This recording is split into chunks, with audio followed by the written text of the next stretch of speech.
Muito obrigado. Então começa a discorrer aqui o Rabi Simeão sobre esse assunto, mostrando que a misericórdia e a bondade também se manifestam aqui, na execução do julgamento. Porque quando os egípcios foram afundados no mar, o assunto aqui é esse mar, essa travessia, e logo que eles vão passar atrás do povo de Israel, eles são afogados, o mar os expulsou. Enquanto a terra se recusou a receber os seus corpos, até que o santo, para não privá-los da última honra, estendeu a mão direita, que é a mão da misericórdia, para a terra e ordenou que os recebessem, como está indicado nas palavras: você estendeu a mão direita e a terra os engoliu. Isso é o Êxodo 15:12, que é conhecido como Shemot na Torá, o livro de Shemot. E é por isso que os israelitas tiveram que permanecer em silêncio, porque se eles tivessem causado um despertar de baixo, não teria despertado o atributo de misericórdia. E assim teria sido executado no julgamento dos egípcios sem misericórdia. O desígnio celestial teria sido frustrado. Rabi Yossi disse: e quanto ao versículo, e o de rei sairá e lutará contra essas nações. Isso é no Zacarias 14:3, quando haverá a última guerra da divindade contra as nações que não se adequaram à Torá. Rabi Judá respondeu: também haverá misericórdia no fato de que Deus permitirá que eles morram sem sofrimento. Na realidade, este nome significa sempre juízo de misericórdia, exceto numa relação, a da guerra do futuro, da qual se diz: o Senhor avançará como um gigante, como um guerreiro.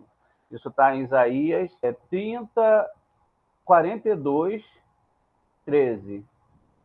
Mas também aqui tudo que significa o julgamento será excepcionalmente severo, e a misericórdia ainda se fundirá com ele. A partícula em hebraico significa, como tem efeito qualificativo, mostra que o Senhor só é comparado a um gigante e a um guerreiro. Embora ele exerça o julgamento, ele terá misericórdia daqueles que criou, ou seja, todos. E o Senhor disse a Moshe: por que você clama a mim? Isso, ele está na frente do mar, e Moisés começa uma reza, e ele fala: por que você está clamando a mim? O significado dessa questão já foi tratado no livro dos Mistérios Ocultos, e sua interpretação esotérica corresponde a esse livro. Rabi Judá vinculou este versículo com a história de Jonas. Ele disse: lemos aqui: o Senhor preparou um grande peixe para engolir Jonas. Isso está lá em Jonas 2:1, como a gente vai ver. Bem, a palavra minar, preparado, significa estritamente distribuir como porção. Como, por exemplo, como se diz lá no livro de Daniel 1:5. Vamos olhar aqui o livro de Daniel e depois a gente volta para o livro de Jonas. No livro de Daniel 5, tem a palavra minar, que está sendo feita uma alegoria com a mesma questão do peixe de Jonas. Então, aqui no capítulo 1:5, descrito: e o rei distribuiu rações, Imã, Larém, diárias para eles como comida do rei, como vinho que beber. Eles também deviam ser educados por 3 anos, ao final dos quais eles deveriam entrar no serviço do rei. Então, aqui eu tenho também a palavra minar, onde está sendo comparada com a palavra distribuir, da palavra numerar, contar ou distribuir, que está descrito lá em Jonas, como a gente vai ver agora. Tem aqui o versículo aqui no PowerPoint, tem aqui a palavra, a mesma palavra que a gente viu lá no livro de Daniel, mostrando aqui, né? O Senhor providenciou um enorme peixe para engolir Jonas, e Jonas ficou no ventre do peixe 3 dias e 3 noites. Olha, a gente está fazendo uma alegoria de uma questão de uma travessia do mar, e aí está se fazendo uma alegoria com o livro de Jonas, e a gente vai entender o que está acontecendo aqui. Dentro dessa alegoria, tudo tem a ver com passagem pelo mar, só que a alegoria aqui agora é a questão de que Jonas foi engolido por um peixe.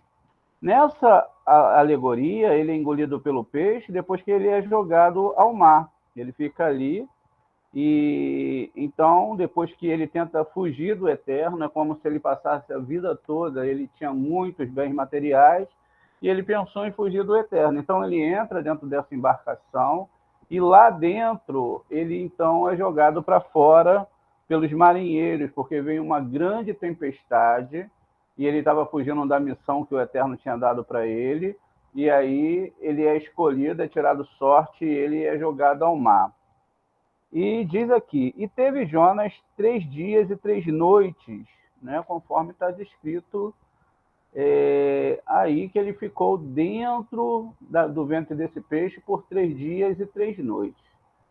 A grande questão é que todo mundo leva esses textos bíblicos como se eles fossem histórias reais, mas na verdade eles são parábolas e alegorias sobre os mundos espirituais. Por que 3 dias e 3 noites? Porque 3 dias e 3 noites é o tempo que uma alma ainda fica ligado ao seu corpo enquanto ela está no túmulo. A gente tem aqui uma descrição de que uma alma ela fica aqui presa a esse corpo, ela não quer sair de perto do corpo até que o corpo comece a sua decomposição. A partir do momento que no terceiro dia o corpo começa a se decompor, então essa alma ela não consegue mais ficar perto desse corpo. Isso não vai acontecer com o tzadik, porque o tzadik ele já tem toda a preparação com os estudos da Torá e etc. sobre essa questão dessa morte, dessa passagem para o outro lado. As pessoas vivem uma vida aqui como se não houvesse um amanhã e não se preparam com os estudos da Torá. Depois disso, a gente vê então por que ele não deixa esse corpo, né? E aí somente depois ele vai fazer isso. Aqui nesse capítulo 1, do versículo 2, né, do capítulo 2, no versículo 1 do capítulo 2, a palavra peixe está aqui no gênero masculino. Então a gente olha aqui, a gente vê que está aqui a palavra dag, um dalet e um gimel. Ela está no sentido masculino, diferente da que está no capítulo 2. Veja, aqui no versículo 2, perdão, aqui no versículo 2, ela já não está mais como masculino, mas está dagar. Então, essas duas formas do Tanakh se expressar, ele está falando aqui que esse primeiro dag aqui, na verdade, é o anjo da morte. Então, quando todas as pessoas morrem, esse anjo da morte vem e ele pega a pessoa para que a pessoa possa ir a julgamento. O nome desse anjo, ele é do mar porque é silêncio, a pessoa não pode falar nada, porque não tem como ela falar no mundo do pensamento, tudo é passado para ela, tudo é revelado, quem ela é, como ela é, e ela passa então a ter agora esse julgamento em prática. Aqui eu já tenho a palavra dagar, acompanhado de um rei de um lado e um rei do outro, que também representam as duas Torás, que a pessoa estuda para que ela possa consertar sua forma de entender essa vida que nós vivemos aqui. Então, vejam só. É assim que funciona. Então, a relação do peixe em si é que não tem nada a ver. O que está sendo falado aqui, na verdade, é sobre a questão da alma que vai estar exatamente naquela situação onde o Moshe descreve a travessia do Mar Vermelho. Então, isso quer dizer que a travessia do Mar Vermelho em si está ligada a essa questão. Ou seja, primeiramente eu tenho um anjo que vai me levar para o Guerrinom, e aqui é o Guerrinom, essa parte que está falando aqui, por isso que Jonas orou ao Senhor, né, Deus, porque ele seria levado. Então, essa é uma questão muito séria. E esse local é onde a alma vai ser purificada. O Guerrinom, ele não é um local de sofrimento, ele não é um local de sofrimento, é um local de purificação, onde a pessoa vai estar passando para um outro nível, e dentro desse nível, então, ela pode voltar para consertar. Veja aqui no terceiro versículo que diz, ele disse, na minha angústia eu clamei ao Senhor, e ele me respondeu do seio do Seol. Está vendo aqui? Então, a palavra Seol, do meio do Seol, do seio do Seol, ele estava lá e ele gritou, e tu ouviste a minha voz. O que a gente entende com isso? Que, na verdade, a metáfora do profeta Jonas tem a ver com a alma. Iona, ele representa a alma do ser humano. E aqui também, dentro do nosso texto da Torá, está explicando sobre isso, né? Aí continuamos aqui, após sair sobre essa questão de Jonas, agora vamos entender o que está sendo falado aqui dentro do livro do Zohar. Então, o Senhor preparou um grande peixe para engolir Jonas. Bem, a palavra minar, preparado, significa estritamente distribuir uma porção, como a gente viu lá. Como, por exemplo, quando se diz, o rei distribuiu uma sua ração diária. Por essa razão, no caso, teria parecido mais apropriado dizer, e o Senhor deu a Jonas ao peixe. E não que o peixe foi preparado para Jonas. No entanto, o fato é que o peixe foi um grande presente para Jonas, pois uma vez dentro dele, era cuidado por todos os outros peixes. Além disso, ele viu coisas maravilhosas lá. Ele viu na barriga do peixe um espaço aberto, como nos salões de um palácio, e os dois olhos dos peixes brilhando como o sol do meio-dia. Dentro havia uma pedra preciosa que iluminava tudo ao seu redor e tornava visível todas as maravilhas das profundezas. Nesse caso, pode-se perguntar por que ele diz que chorou de aflição, como a gente acabou de ver.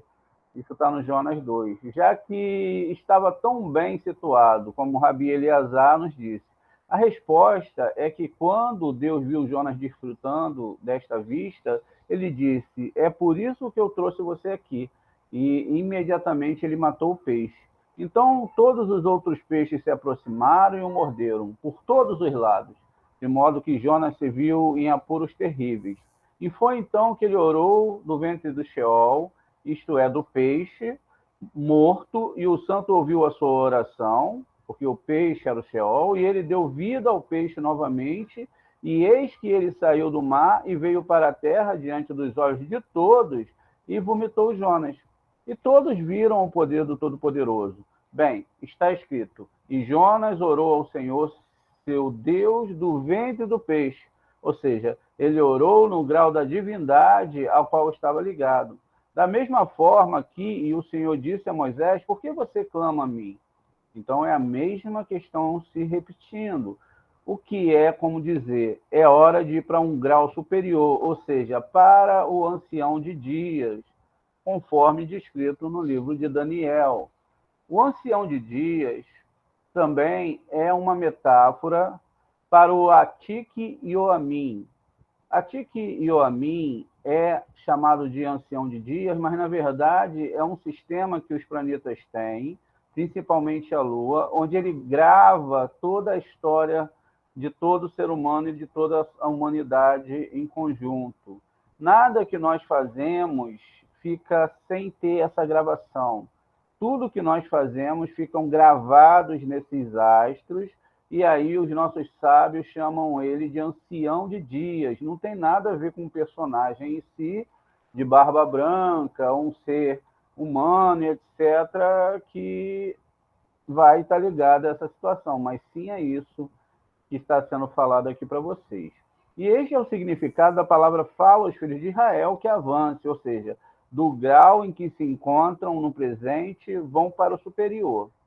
Quer dizer, a cada reencarnação que nós temos, desde o início, agora nós chegamos ao ponto de que nos elevamos muito, mas, de certa forma, é um momento onde não se tem mais tanto tempo para tantas reencarnações. Ou seja, chegamos no nível alto e teremos que avançar com muita pressa para que possamos fazer a retificação das nossas almas.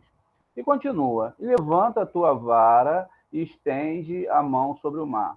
Divide-o. Isso significa: levante seu cajado, no qual está gravado o santo nome, estenda a mão com o lado que carrega este santo nome, para que as águas, vendo o nome, retrocedam diante do poder que está em suas letras. O outro lado da haste será usado para outros fins. Rabi Eleazar diz: e como é que a vara às vezes é chamada de vara de Deus e às vezes vara de Moisés ou de Moisés? Rabi Simeão respondeu: no livro do Rabi Hasmuná, o antigo é apontado como razão que os dois nomes são equivalentes, sendo o propósito da vara em cada caso colocar em movimento os poderes de Gevorá, poder do julgamento, sua mão indica à esquerda, que é ligada a Gevorá. Rabi Simeão continuou: infelizes são aqueles que são surdos à lição da Torá, que ela proclama a ele todos os dias. As águas vêm do lado de Gevorá e saem de lá. Bem, então se Deus queria secar a água, por que ele ordenou a Moisés que usasse a mão esquerda? A resposta é que Moisés foi solicitado a levantar seu cajado para secar as águas e estender sua mão para fazê-las de volta aos egípcios, por meio da Gevorá. Ou seja, a mesma mão que abriu é a mesma mão, né? São os mesmos poderes que usou para fechar. Sendo as duas operações diferentes, profundezas, 420 Êxodo 15:8, isso mostra que Deus realizou um milagre em outro, fazendo com que a profundeza congelasse no coração do mar, de modo que os filhos de Israel caminhavam no seco, no meio do mar. E ele removeu as rodas de sua carruagem, de modo que avançaram com dificuldade. Rabi Simeão discutiu o versículo enquanto eu contemplava os seres viventes da Raiote, e eis uma roda na terra sobre cada um dos seres vivos em suas 4 faces. Vamos dar uma olhada aqui no livro de Ezequiel, no 1:15, para a gente entender o que nós estamos falando. Enquanto olhava para as criaturas, ele viu uma roda no chão, do lado de cada criatura, de 4 faces. Então, está dando uma descrição aqui de uma alegoria referente a esses animais. E a gente vai entender aqui agora o que está acontecendo. E ele disse: podemos explicar este versículo da seguinte maneira: o santo revelou o seu domínio, o poder de todas as coisas, no poder que nunca será abalado. Ele manifestou seu poder nos patriarcas, particularmente em Jacó. E Jacó está unido à árvore da vida, sobre a qual a morte não tem domínio, porque nela está contida toda a vida, que dela emana para todos que dela estão em perfeita união. É por isso que Jacó realmente não morreu. Ele morreu no sentido físico, quando puxou os pés para cima da cama. Isso está no Gênesis 49:33, cuja cama é misteriosamente chamada de a cama de Salomão, conforme Cântico dos Cânticos 3:7. Eis que há 60 guerreiros em volta na cama de Salomão, todos eles com espadas, guerreiros poderosos, é o que está escrito lá. A cama da mulher estranha, cujos pés descem para a morte, Provérbios 5:5. Mas de todos os patriarcas, o santo escolheu Jacó para ser o centro da perfeição e integridade, como está escrito. Jacó é quem escolhi, Isaías 41:8, observe isto: todas as hostes superiores,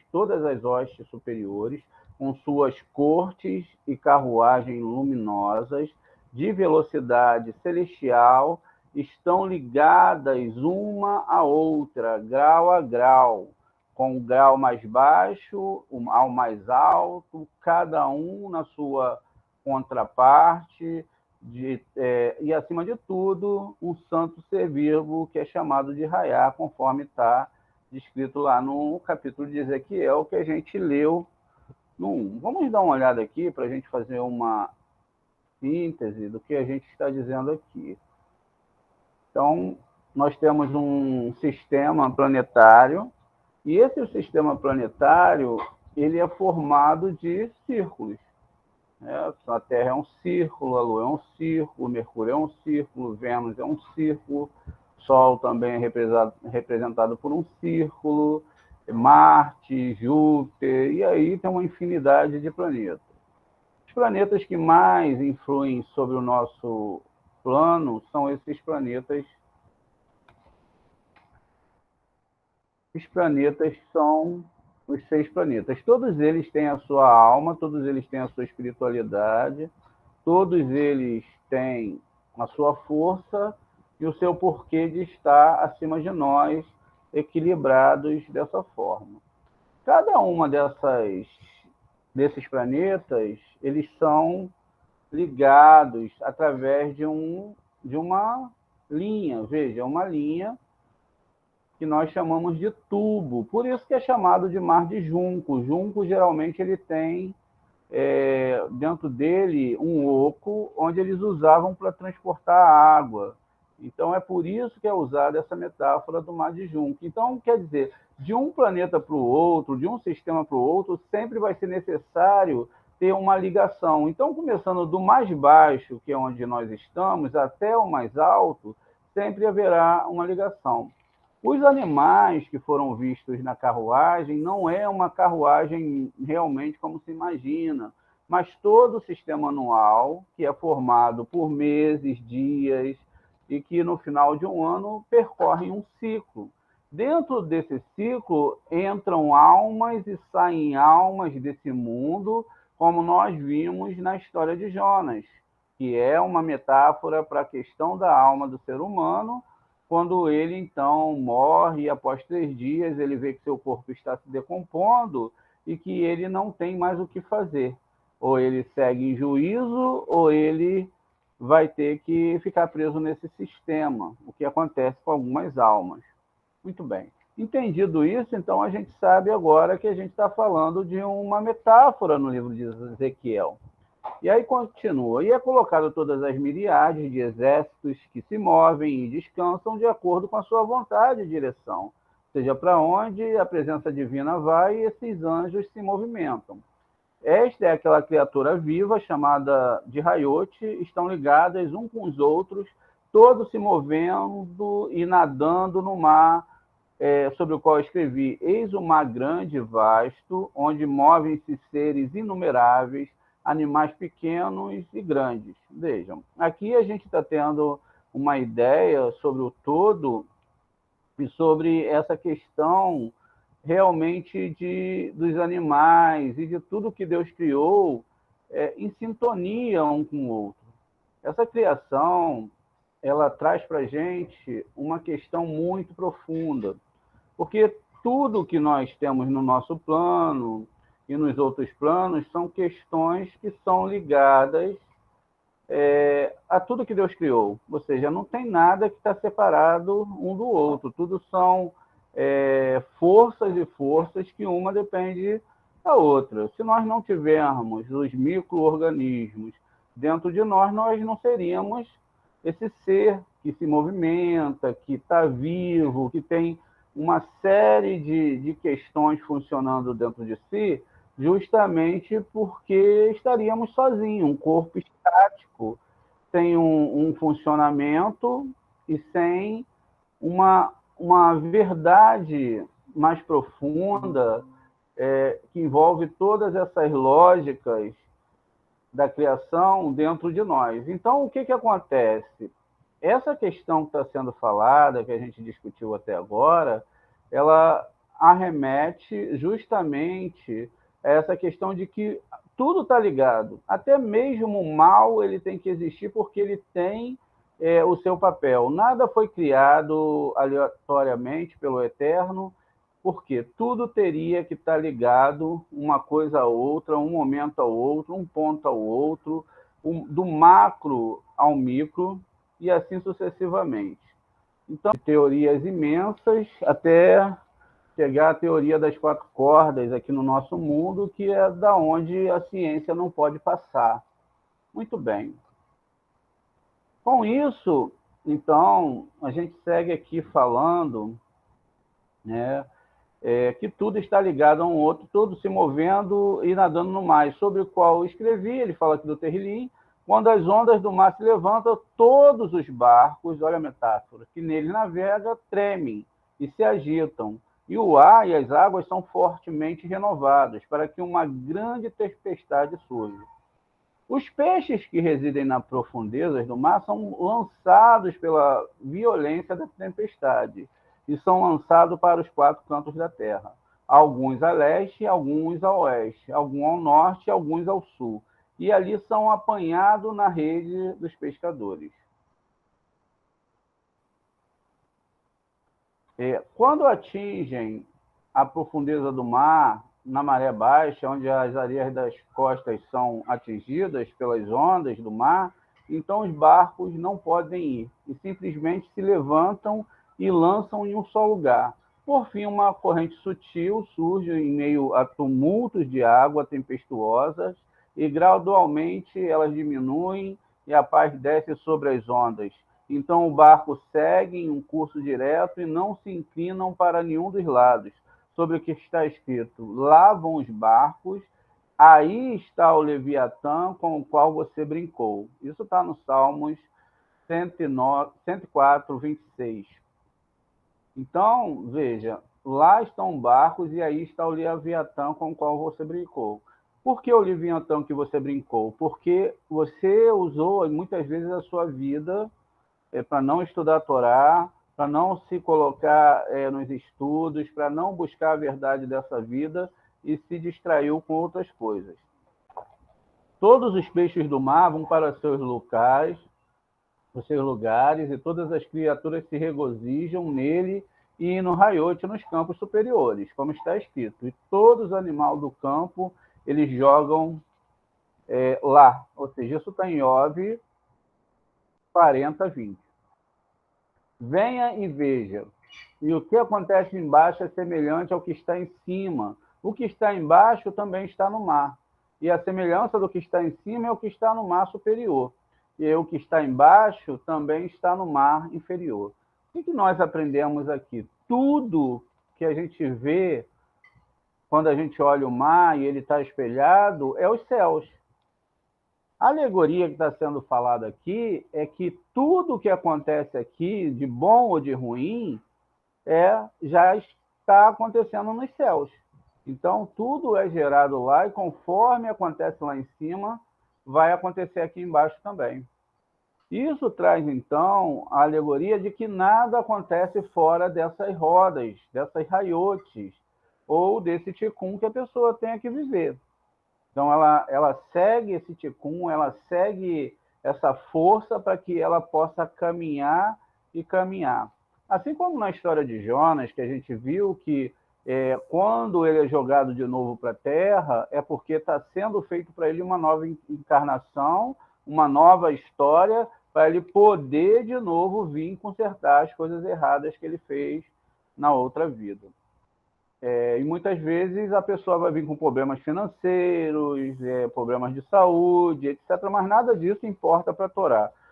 O que importa é que você consiga cumprir a sua missão. Mesmo que você venha passar uma vida de muita dificuldade financeira, de doenças, de problemas, de vários tipos de problemas, as pessoas têm que entender que elas estão aqui numa missão, que elas não estão aqui para sempre.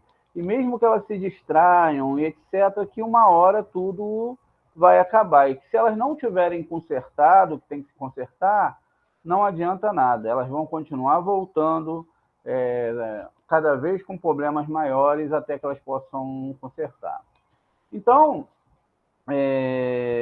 o que acontece aqui, que o Rami Simeão disse, que quantos carros existem cujas rodas giram rapidamente, carregando neles a armadura sem demora. Embora Deus aqui fez dirigir devagar, ou seja, ele agarrou a roda dos egípcios. Nós interpretamos essas palavras da carruagem celestiais, que era o anjo da guarda do Egito, e que se tornou imperfeita. Havia muitos que dependiam dela. E quando ela perdeu o seu poder, os carros inferiores perderam dele, como está escrito.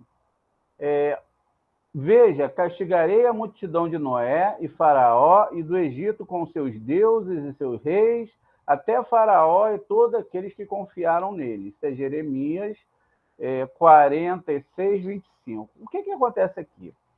Na verdade, a gente sabe que Israel passaria por 4 impérios. Então, veio o Império Seleucida, o Babilônio, e finalmente chegamos nesse último, que é o grego, que duram mais de 2000 anos. Cada um desses impérios, eles tinham um anjo, assim como existia o anjo do Egito, que está sendo falado aqui. E esses anjos, eles tinham muito poder. Qual era o poder dele? De manifestar toda aquela ideia que ele queria colocar como a verdade. Então, se criava uma religião, criava uma pessoa que estava no centro do poder e tinha tudo, porque todos esses impérios, eles tinham muita glória, muito dinheiro e muito poder. Porque eles achavam que os seus impérios durariam para sempre. Mas, na verdade, sempre existia uma ruptura. Aquele império durava um tempo, vinha outro, etc. E tudo isso está descrito na Torá justamente porque Deus já criou esses impérios para que eles pudessem passar justamente por essas questões que eles achavam que era a verdade dos seus deuses ou até mesmo do Deus que eles dizem ser o Deus de Israel. Naquela época, o Principado do Egito era superior de todas as outras nações.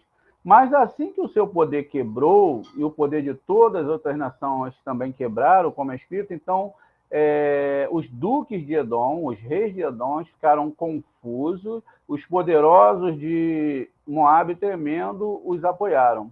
Isso está no Êxodo 15, 15.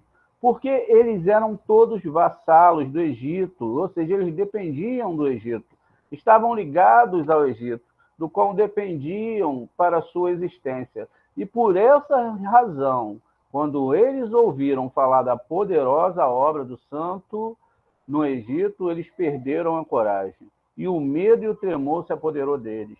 Verdadeiramente, assim que o poder do Egito acima foi quebrado, o poder de todos aqueles que estavam ligados a ele também foi quebrado. Isso significa que quando aquela roda foi removida, todas as carruagens dependentes dela foram incapazes de continuar. Felizes os israelitas que estão ligados ao santo, que o escolheu para fazer parte dele. Vós que tendes o Senhor vosso Deus, estáis vivo hoje. Isso é Devarim 4, 4. Ele os fez sair da semente santa para que pudessem ser sua parte. É por isso que ele lhe deu a sua Torá, a sagrada, a superior, que esteve escondida por 2000 anos antes da criação do mundo. Por amor a ele, o deu a eles para que eles aderissem a ele. Agora, todos os exércitos e carruagens superiores estão unidos, grau com grau, do mar baixo ao mais alto, todas dentro de roda, e sobre todos eles há uma arraiá. E todos têm muitas hostes e muitos poderes estão sobre a sua direção e controle. Quando eles se movem quando ela descansa. Eles descansam. Por essa razão, quando o santo e bendito seja, ele quis baixar os exércitos do faraó à profundeza, ele primeiro removeu aquela influência superior, que guiava e dirigia todos os poderes e principados. Quando aquele guardião foi separado, os outros não puderam continuar. sua marcha, e assim que seu poder foi retirado, o guardião do Egito também perdeu seu poder e teve que passar pela corrente de fogo. E assim o domínio foi anulado do Egito. E é por isso que os egípcios disseram: fujamos da presença de Israel, descrito em Devarim 7:25. Rabi Isaac disse: na hora em que os israelitas se aproximaram do mar, o santo convocou diante de si o grande anjo apontado sobre o mar e disse: quando eu criei este meu mundo, você eu designei sobre o mar, fazendo ao mesmo tempo um pacto com as águas, para que fossem divididas para os meus filhos no seu tempo e na sua necessidade. Agora chegou a hora da provação para eles, e eles devem atravessar o mar. Daí se dizer, o mar voltou à sua força, sugerindo a palavra que significa sua força, a palavra que significa seu pacto, a sua Torá. E quando os israelitas chegaram à praia e viram ali as ondas do mar subindo e se agitando e olhando para cima, eles viram o faraó e todos os seus exércitos, tão próximos dele, temeram tanto que clamaram ao Senhor, e o mar viu e fugiu. Isso está no Terrilim 109:3. O que viu e por que fugiu? Ele viu o caixão de José, um homem que fugiu e saiu. Né? Isso está em Gênesis 39:12. Da mesma forma, lemos que os egípcios disseram: fujamos. Por que eles disseram isso? Porque, de repente, eles perceberam que o país do Egito estava pegando fogo. Rabi Ri e Rabi Yossi certa vez estavam caminhando no deserto. Rabi Ria disse a Yossi: deixe-me dizer uma coisa. Quando o santo e bendito seja, ele deseja remover uma certa nação do seu domínio da terra, ele primeiro remove e derruba o seu representante celestial, mas não antes que tal outro seja nomeado na sua posição. Ou seja, quando um príncipe celestial é retirado, quando um príncipe que está dentro dessas esferas celestiais, está no domínio de uma nação, é retirado, ele é substituído por outro, para que não haja interrupção em seu serviço no céu, conforme ele escreve, ele dá o reino a quem quer. Isso é Daniel 4:14. Então, todo reinado que nós temos nesse mundo vem do Eterno, e ele dá o reino a quem ele quer. Isso mesmo, acrescentou Rabi Yossi. Então ele retornou o fio do seu discurso dessa forma: ó Senhor, nosso Deus, quão glorioso é o teu nome em toda a terra. Tu colocaste a tua glória acima dos céus. Isso é o Salmo 8:2. As palavras que significam que você colocou na segunda metade da frase são peculiares. Teríamos esperado que dissesse que você colocou ou simplesmente você colocou, sem o que. Na realidade, porém, esta passagem contém um mistério do rio mais profundo que brota no paraíso. E a palavra isso é uma referência a eu serei o que serei.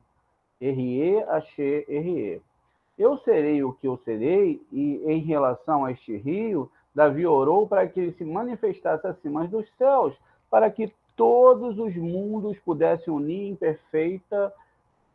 em perfeição e harmonia de alegria, e que a matrona, que é Sheriná, fosse coroada pelo rei e que ele fosse anulado todo o poder das nações pagãs e que seus domínios terminaria, e a sua grandeza seria derrubada, e o seu poder e glória desapareceriam, para que cada um que aderisse a Sheriná pudesse erguer a sua cabeça, percebendo a glória do Senhor e residindo em paz em seu reino.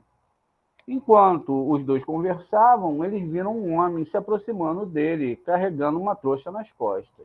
Ao vê-lo, Rabi Ria exclamou: vamos nos apressar, porque este homem pode ser um palhaço ou ignorante, e seria ruim para nós viajarmos em sua companhia.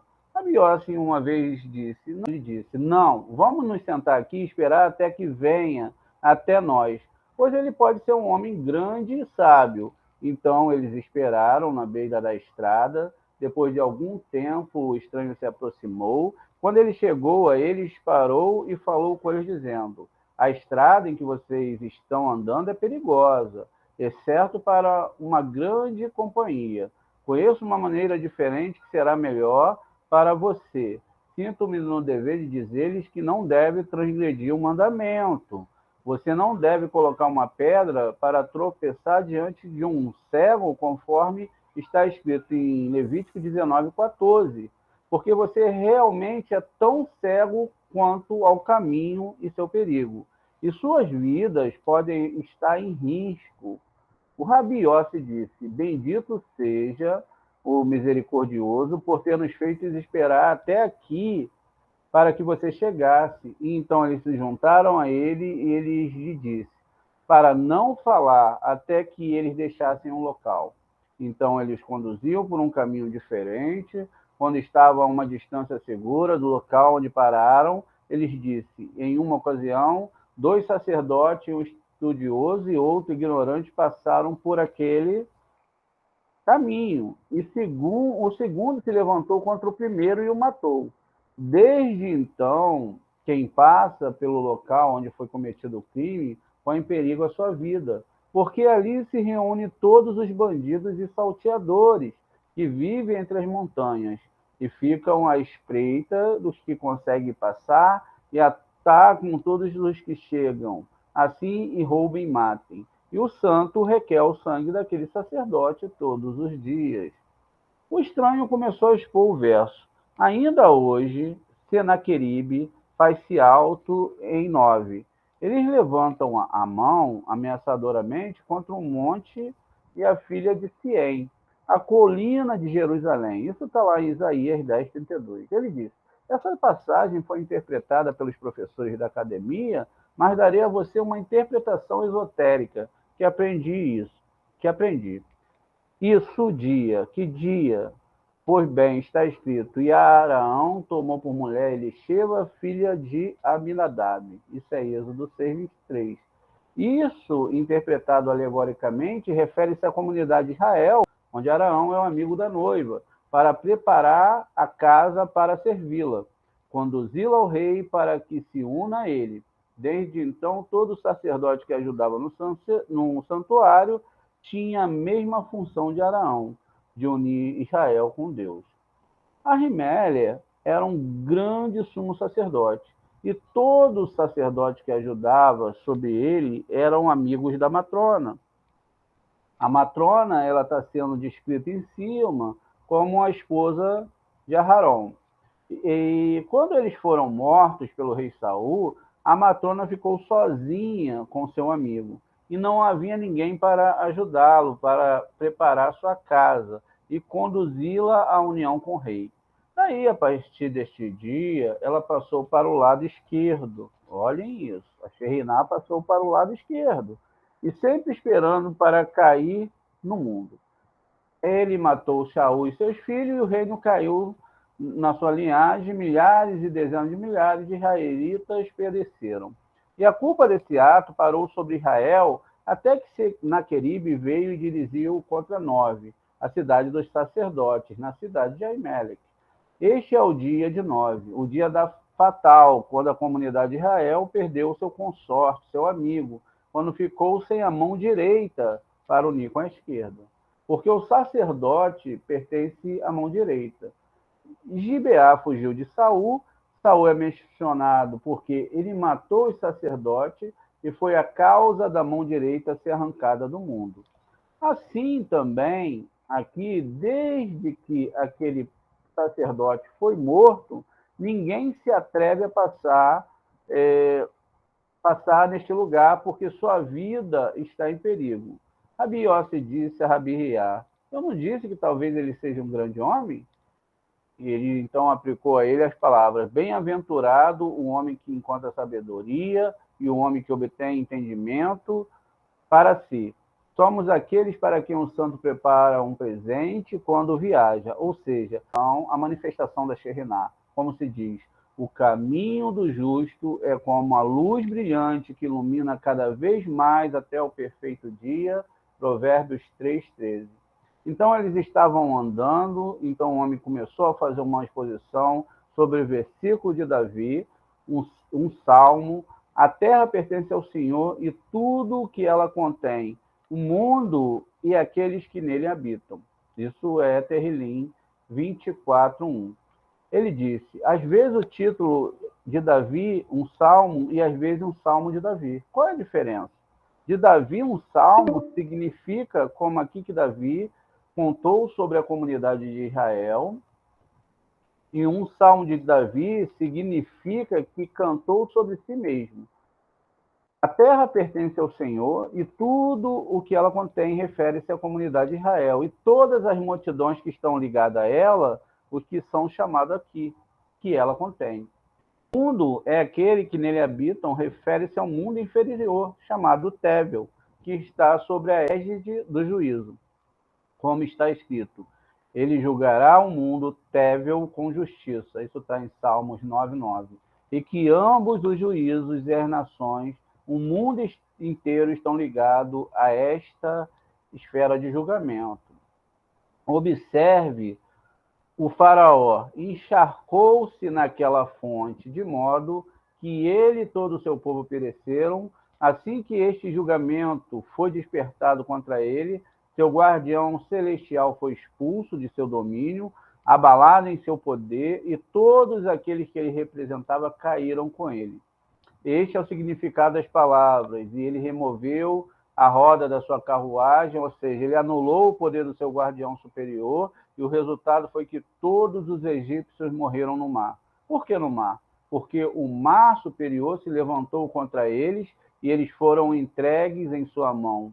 Rabi Hia disse, exatamente, e é por isso que se diz, seus capitões escolhidos também foram afundados no mar do Suf, no Mar Vermelho, porque Suf sugere Sof, de Insof, que é fim, né? Ou seja, o fim dos graus dos poderes superiores.